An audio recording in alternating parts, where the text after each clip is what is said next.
inclusive at the Liars Club. It's a men's club. The women come in at 9 o'clock and sit at a different table. We don't even let them at our table. And they've been invited to join us, and they graciously say, hey, no thanks, we don't want to do that. And that's okay. But nevertheless, when we retired, we moved back to Cumberland County. And also, when we retired, we had lived in Cumberland County for a few years when I was pastoring. But when we retired, Finley, Don Dennison and Finley got a hold of us and said, now that you're retired and have time, we'd like you to join the office in Finley, so to speak, and visit churches and talk about world missions and cross-cultural ministries, which is what we do here in the Southwest. That's not world mission because they're here in our country. It's not very far away. It's only 2,000 miles if you drive it. If you fly it, it's much quicker. But anyway, and he spoke to us what they would plan on doing with us and how they could use us for that. And so Martha and I signed on with that, and your church got a letter shortly after that, I'm sure. I don't remember who the pastor was at that time. Might have been Vince. I don't remember what year it was. I'm bad at keeping track of things. But anyway, we agreed to do that, and so we were fortunate and were able to visit many churches, dozens of churches, and do the Sunday morning program. And it's kind of interesting. Some churches, they say, okay, the Yergers are going to be here now, and so they have the whole hour or more if they want it. And so we did PowerPoint and pictures of the mission fields and all of that. And I would talk, and she would talk, and I would talk, and she would talk. And it kind of seemed a good way to share what was going on. Because as I would say something about as I saw it and was involved in, it would remind her of something that she needs to say about what she was doing. And she particularly focused on women's ministries. As some of you might know, she was very active with that through the General Conference in Finley. So we did that for a number of years, and then she began to get sickly and lose some of her vim and vigor, and so we decided it was time to step down. But we did that with the Finley office for 8 years. And one of the things that we did was New Mexico. I had already made 2 trips to Haiti. She was with me on one of those. And those were invitation trips that Finley wanted me to go and do specific things.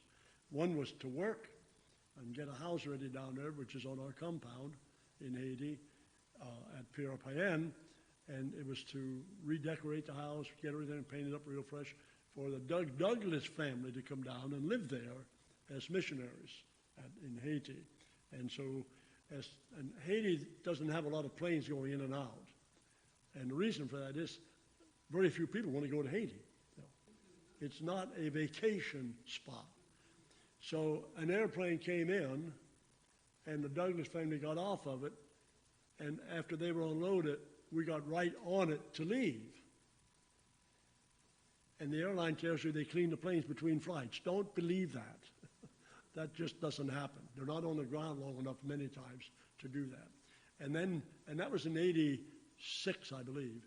And then in I think it was 08, I went down, and Martha went along at that time as well, with Don Dennison for the Haitian Annual Conference. And so I was in Haiti twice, but I've been to the Southwest a little more than that for a whole variety of reasons.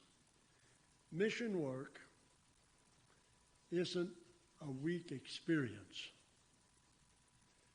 That's just the beginning. The mission field needs more consistency.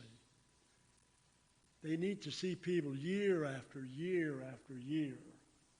And the workers there, whether they're national or Anglo from the area back here on any field, they need to see people year after year after year. There are all kinds of stories and jokes about all of these short-term mission trips that the country's doing. There are now professional organizations that you can go through you can get 10 or 12 people here and say, we want to do a mission trip, and they'll lay it out for you, and they'll send you someplace in the world. That's happening. In fact, it has reached the point today, about 3 or 4 years ago, where the American church in the U.S. is now spending more money to send people on short-term mission trips than they're spending to keep long-term missionaries on the field.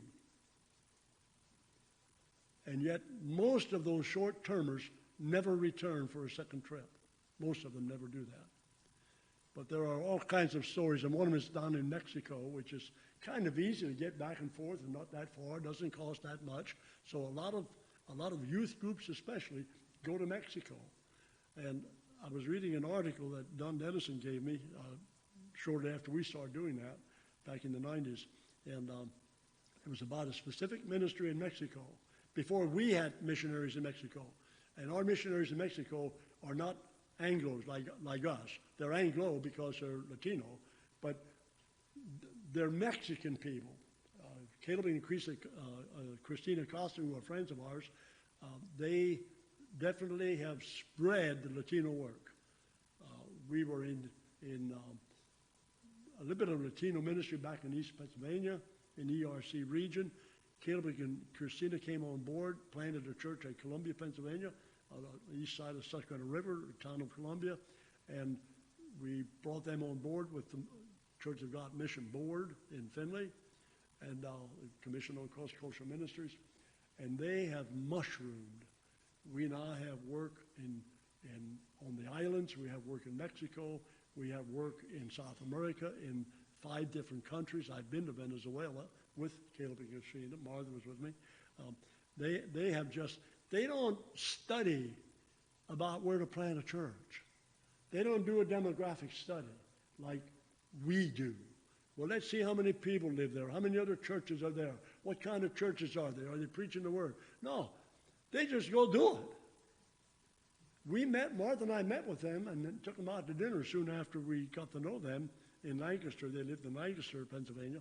And so we took them out, and there are 3 children, and we treated them, of course, but I said, how can we help you? They said, you can pray for us, and you can teach us how to do missions. I said, well, I think you guys are going to do a better job of teaching than we do. Because when we do missions, we go and research the area, how many people are there that are unsaved, what's the population like, you know.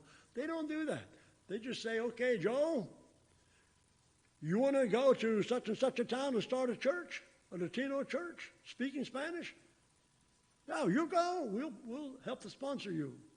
That's how they do church work. That's how they plant churches. And we are now in South America like I never dreamed we would be.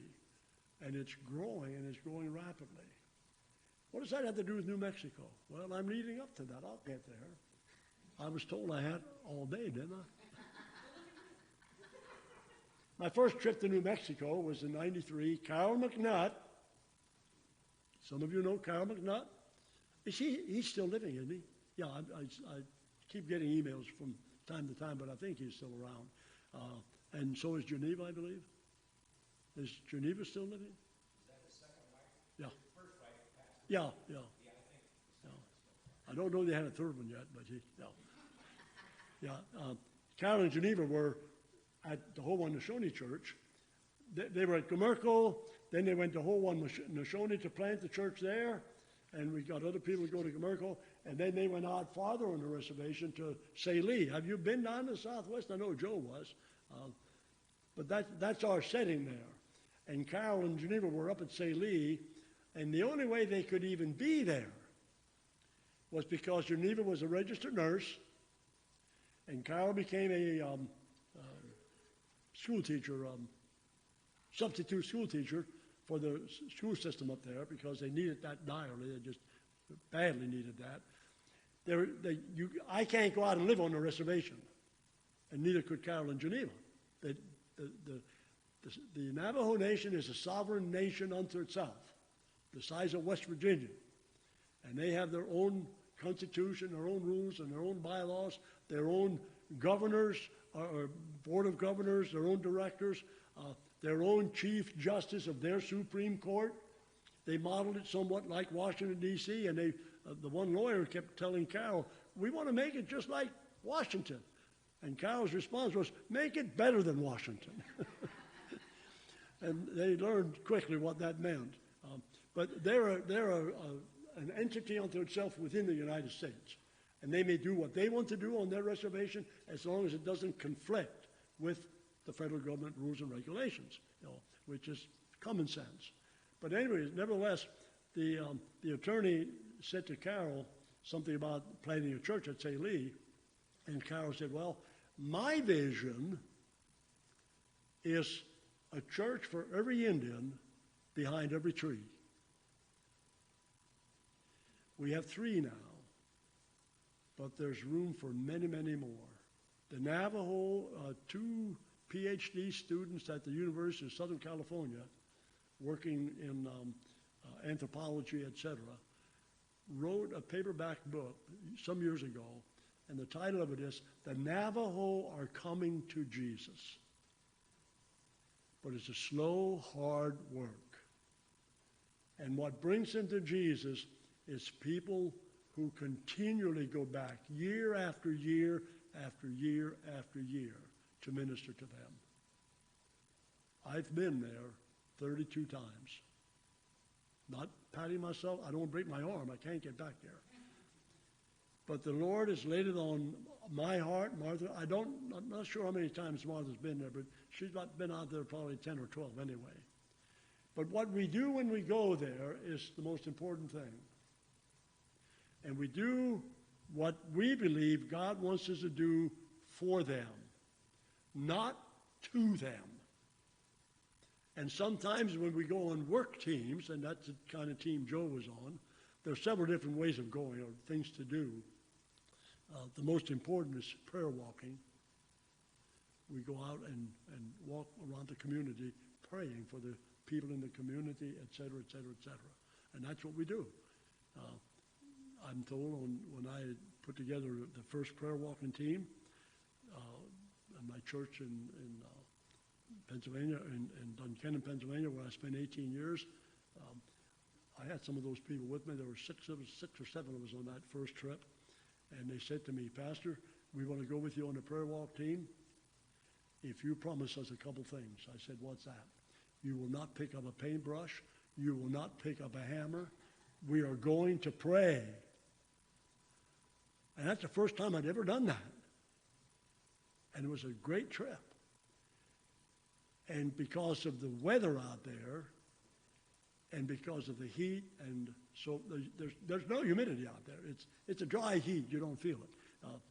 But we would start prayer walking at 9 in the morning, and by 1 o'clock, we're back at the church in the air conditioning, and we're tired. Prayer is work. But John Thumma told me, would have been in 21 when I was out. He told me, he said, George, and John, do you know John Thumma? You know who he is? He's been here. Pardon? He's been here? Yeah, okay. Well, he's a good friend of mine. I only have a couple, but he's a good one. Anyway, John Thumma told me, he said, George, I want you to know that of all the teams that come out in the summer to work, to do Bible school, some just go to visit, to encourage John and Tony and the other pastors out there. But of all the teams that come out, the summer goes better for the teams when the prayer walkers come out in April and pray for what's going to happen that summer. So I came home in 2021 from that work trip that we were doing, put a new roof on the Comerco Church.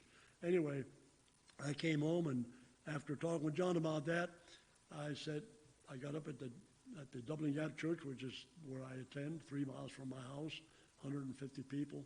And I stood up and I said, now, we just got back from New Mexico, and I am planning a prayer walk for in April.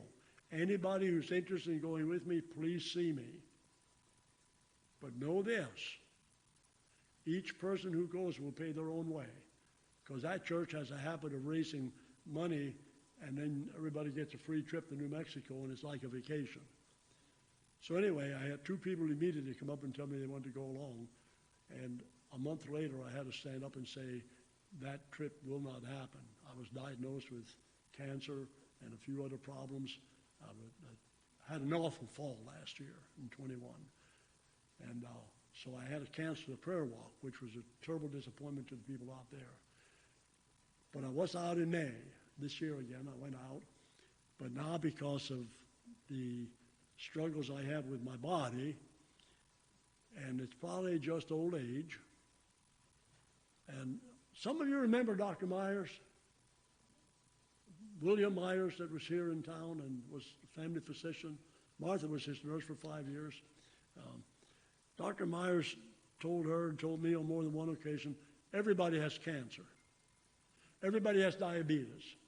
Everybody has this and that. And if you live long enough, it's going to show up. And he actually believed that. He did. And he was a good doctor. Maybe you had problems with him, but I never did. He gave me free treatments, you know, so. Because of Martha working for him. And he never charged our family a nickel. And we had the two boys, and they were out there constantly with aches and pains and injuries and stuff. But nevertheless, I started in 93 and fell in love with the Southwest. Martha was with, we went a week early. We flew out. No, we took motorhome that time. We went out and took people with us, and then other guys flew in, and we remodeled an old church building that was owned by an Indian man, a Navajo man, who was saved and was going to the church where Cal McNutt was trying to start the church, Jim Draper.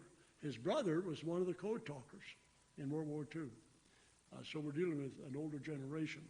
But nevertheless, we went out in 93, and Martha, we went a week early. Martha went with us, and then she flew home because she needed to work, her job, a nursing job, and she didn't stay to help the work.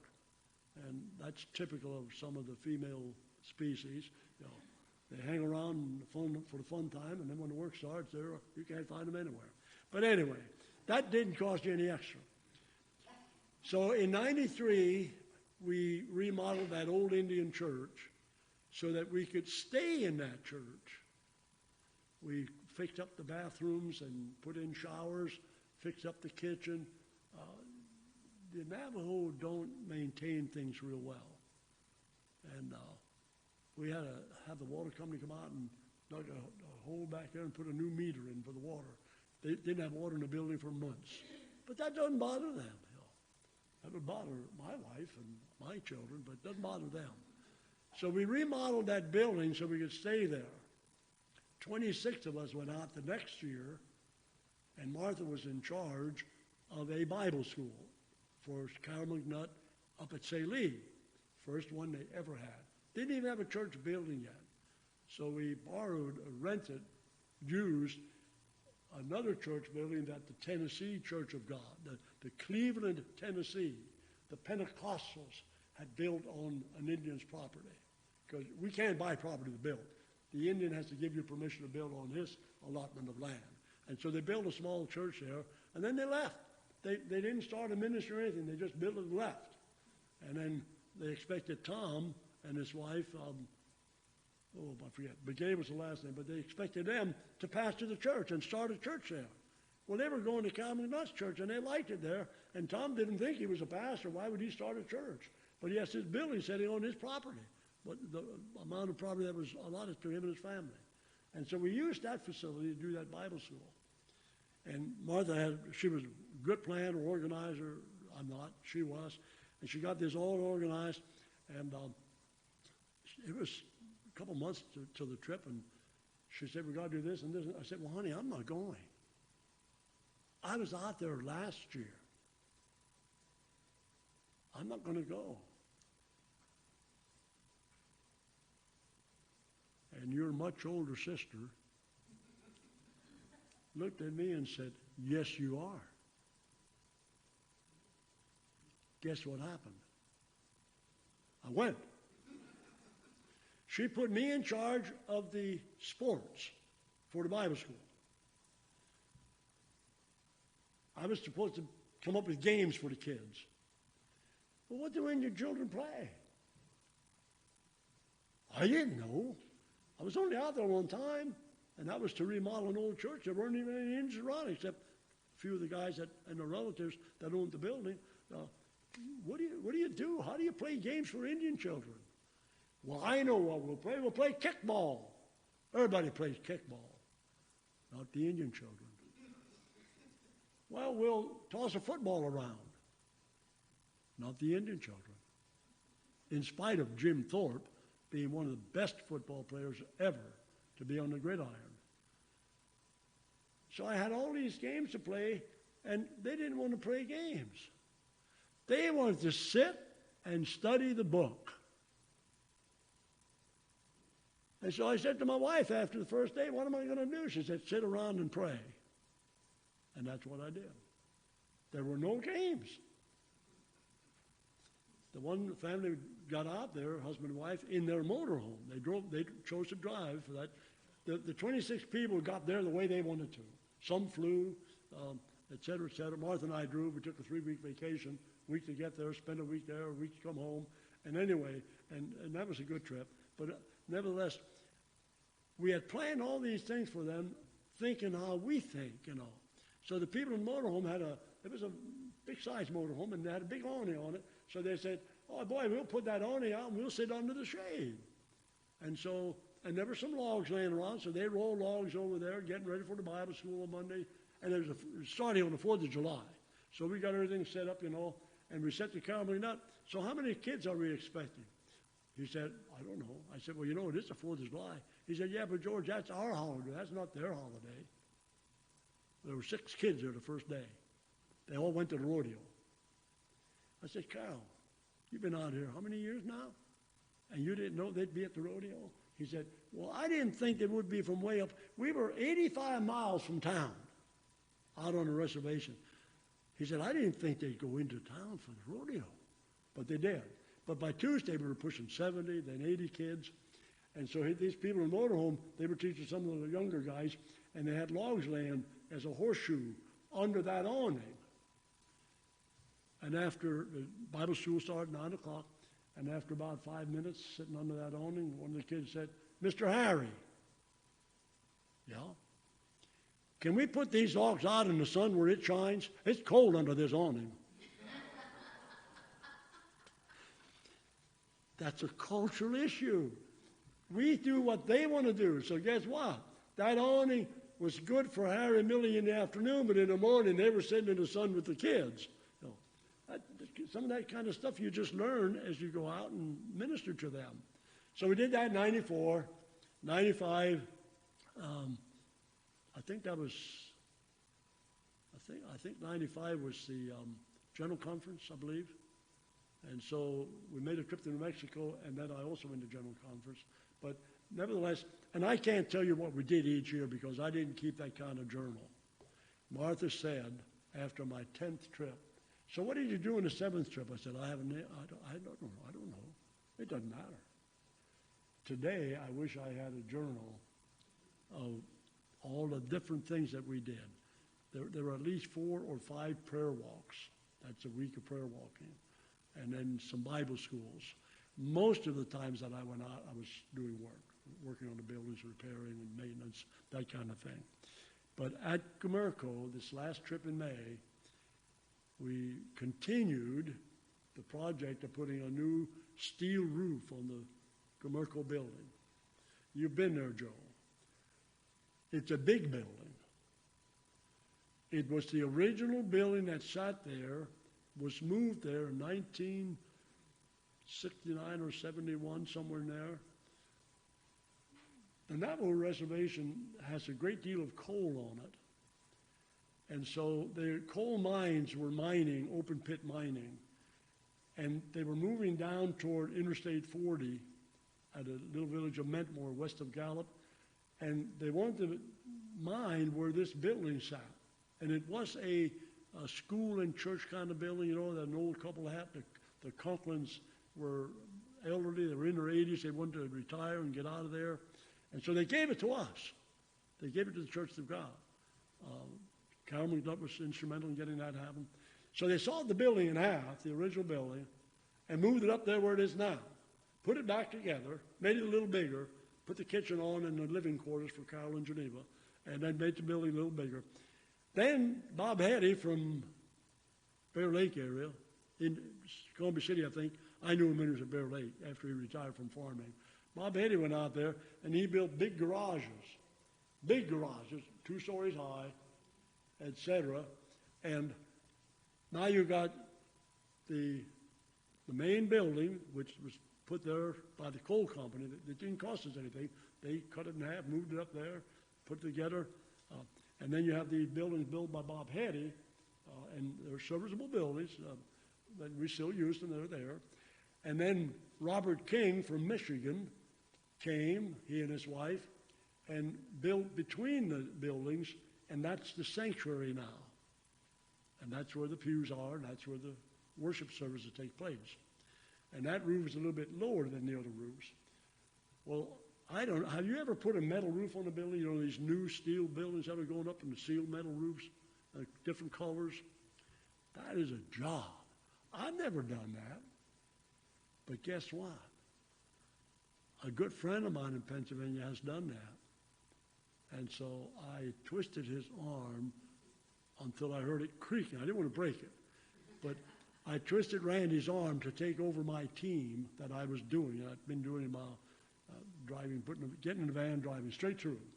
That's the quickest way, the cheapest way to travel out there. Just get a bunch of guys to share the expense and just keep driving. Stop for gas once in a while, and some they eat a little bit. And so I persuaded Randy to do that. And Randy has done considerable number of metal roofs. And he's now retired. And so I persuaded him to go out there and talk to John Thumma about these roofs, and he did. And now we're in a project that we can't get out of because it's such a big building, and we're only there for 4 days to work. You drive out, you work 4 days, not Sunday, but you work 4 days, and then you come home because the wives of the fellows that go don't want us out there too long. They're afraid we'll never come home. So Randy does the steel roof. So we did the church roof first. Now, why would we do that one first? Because it was leaking. And it was leaking badly. Every time a team went out there, they were patching that roof with the shingles. It's so windy out there, so windy, that it just blows shingles off. The self-sealing shingles that are so popular here in the East, they don't seal so well out there. There's no humidity. The sun is hot, but the tar strips don't hold. You can put a brand new roof on and you can roll it. And we've done that with small rollers over the tar strips to make them stick. 2 days later, the wind kicks up, sand blows, there goes your shingles. So we decided to put on steel. So we've done the church is done, the church roof. And the main part of the dining room area, that's done, but we've got to do the hip ends yet. That's the next project. And the 2 highest roofs of the garages are done. We've got to do the little one yet. That might all be finished the next trip, which will be sometime probably next May, depending on their schedule out there and the schedule that Randy has in Pennsylvania.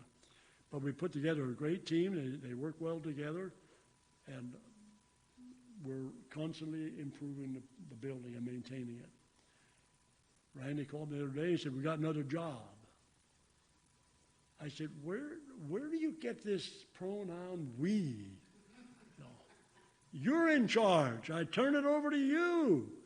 But they insist that I have to go because I've been there so often. I know the building. I've torn walls out and rebuilt stuff. And they started to do something like that. I said, "You can't do that." They said, "Why not?" I said, "That's a weight-bearing wall." "Well, how do you know?" I said, "Because I've been up in the attic. I've been through that whole building from one end to the other." And so Randy wants me to go simply because of what I have up here. He doesn't realize it's empty, but anyway. So I said, "Well, what's our new job?" The people at the Whole One Church, which is 20 miles from Comerco, out in the desert.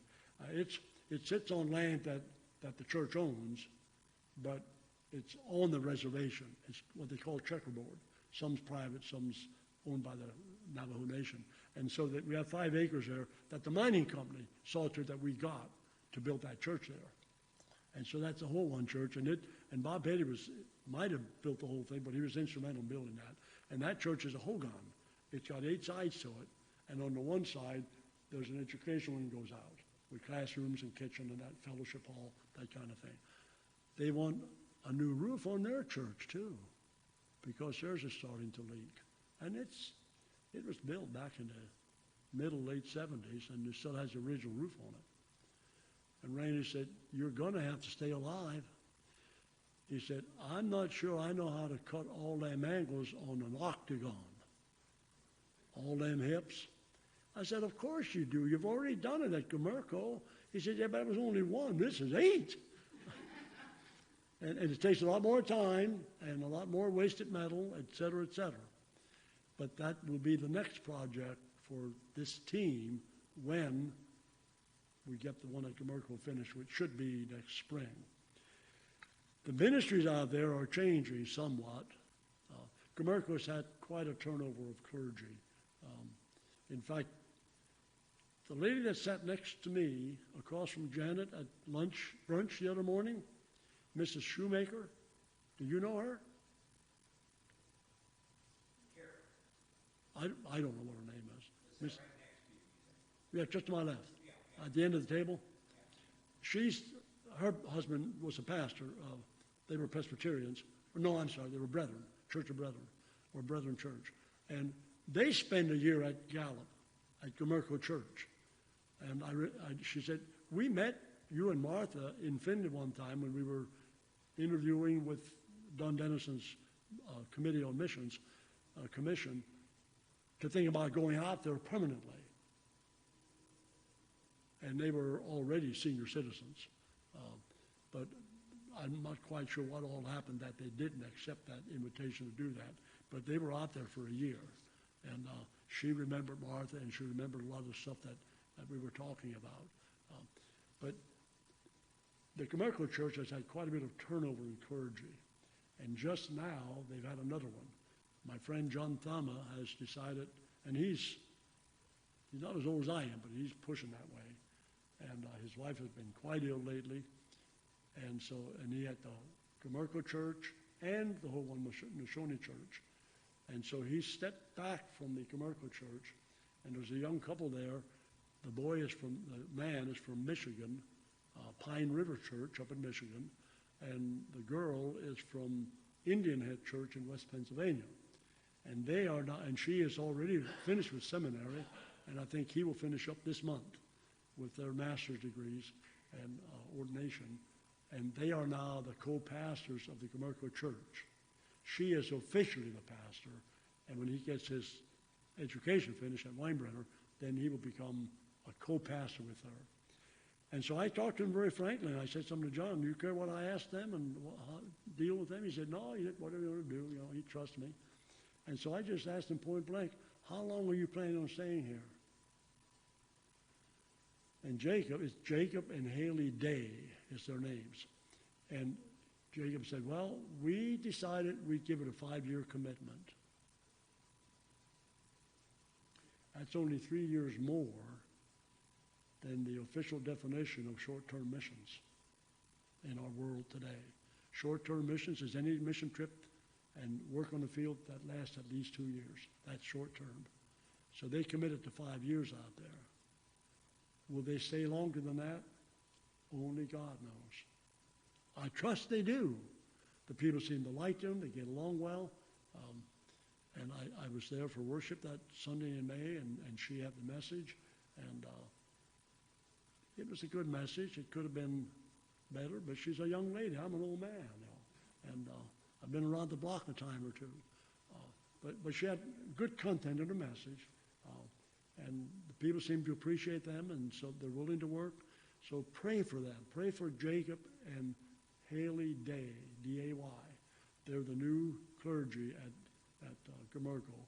John stepped back. John Thomas stepped back from that, and he's just at Whole One Church now. He still does that one, and he'll do that probably until he's physically unable to do it. So that kind of catches you up a little bit. Everett and Mary Teller are the pastoral couple up at Salee. They're Navajo. We don't have an Anglo pastor up there, and And the goal is to turn everything over to the Navajo little by little. And we've done that overseas. We were compelled to do it. In Bangladesh and in India, because of civil war and strife, all American missionaries, all European missionaries were excused from the country and had to leave. They had to get home, go home. So we have not had, except for a medical doctor as a consultant for a couple of years, we have not had an Anglo clergy or director or administrator of any kind in Bangladesh or in India since 1971, except for medical people. And that's always just short-term kind of thing and all. That's all been turned over to the local, to national people. And the amazing thing is, and Don Dennis and I were talking about this, and it's one of those phenomena that other denominations are seeing and other Christian ministries. When we turn it over to the nationals and becomes theirs, it grows faster than when we white guys try to run the show. It just does. We try to take our culture to them and make that like us, and it doesn't work. That fails almost all the time. So if we allow them to run it, and we're trying very hard, diligently, to find more Navajo that are willing to take over at Comerco and at Haudenosaunee. We aren't there yet, but we keep trying. Now, since this is I got to look here. I took it all. How did we get to 10:30? You guys ought to be in Sunday school. Is that right? Or at least heading that way. I was going to preach a sermon, but I don't believe I ought to do that at this hour, should I? I don't. Pardon? We can only absorb so much. That's right. But what I've done so far isn't really important. What's important is a book. But what we're doing in New Mexico is from the book. I'll say a word or two about what happened at your conference, your annual conference, your regional conference. I wasn't there, but I've heard about it. I was going to say, maybe you best not, I'm not sure if I have that right. About what? Maybe I didn't understand exactly what happened at the Midwest Regional Conference. So. Well, Heidi filled me in, and she was there. Okay. I heard South Lancaster. Two seconds. You wouldn't lie to me, would you? Never would lie to you. No. Cindy was there. That was the whole purpose of Scott Lancaster being there. Someone were to say something like that, he could stand up and argue against it. He wasn't there though. You were there? I wasn't. Oh, you were not there. Okay, yeah. And I told him I would have done the same thing because what I heard was said as Easy Christ. And, Saying yeah. about my people and the whole thing, I don't know. I was not there, but from what Joe shared with me, what Stan shared with Joe apparently, and Heidi was at the conference, I'm not quite sure how she got invited to speak. I don't know. But I would encourage you